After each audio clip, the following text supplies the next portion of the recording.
Hello, good evening everyone. Section 144 Indian contracts act का एक बहुत ही सिंपल सा रूल बताता है।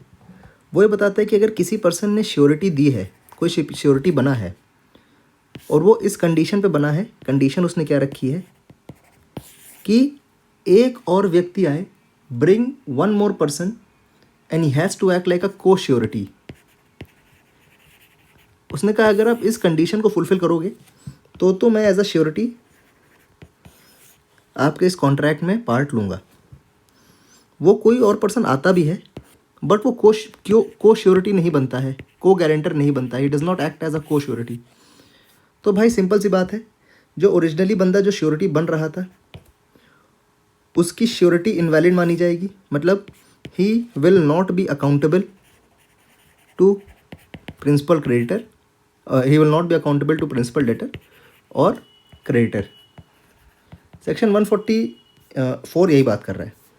अगर आपको इंडियन कॉन्ट्रैक्ट्स एक्ट पढ़ना है, इन डिटेल पढ़ना है, तो मात्र 4,000 रुपये में पढ़ सकते हैं। योर लीगल बडी 09@gmail.com पे you can get in touch with me.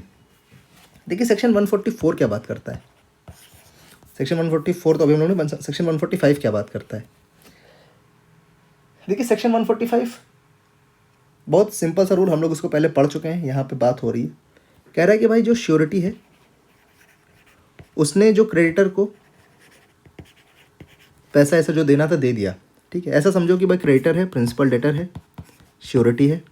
Creditor ने प्रिंसिपल डेटर को पैसा दिया, प्रिंसिपल डेटर हैज़ डिफॉल्टेड, तो श्योरिटी ने what ever amount he has defaulted ये क्रेडिटर को दे दिया। श्योरिटी का यही काम होता है। सेक्शन 145 ये क्या कहता है? सेक्शन 145 बहुत सिंपल सा रूल ये कहता है कि प्रिंसिपल डेटर जो है बाद में श्योरिटी को इंडेमनीफाई करेगा। इंडेमनीफाई का मतलब ये हो गया भाई अगर उसने 1 लाख रुपए इनको दे के इसकी जान बचाई है तो बाद में प्रिंसिपल डेटर श्योरिटी को 1 लाख रुपए देगा। This is what indemnification looks like. Section 144 section 145 इतना सा कहता है। इसी तरीके से अगर आपको ट्रांसफर ऑफ प्रॉपर्टी एक्ट के सभी सिंपल लॉस, टफ लॉस को सिंपल तरीके से समझना है तो उनकी लाइव क्लासेस को आप ज्वाइन कर सकते हो मात्र 4,000 रुपये में। योर लीगल बडी @gmail.com पे you can reach out to me. Thank you for watching.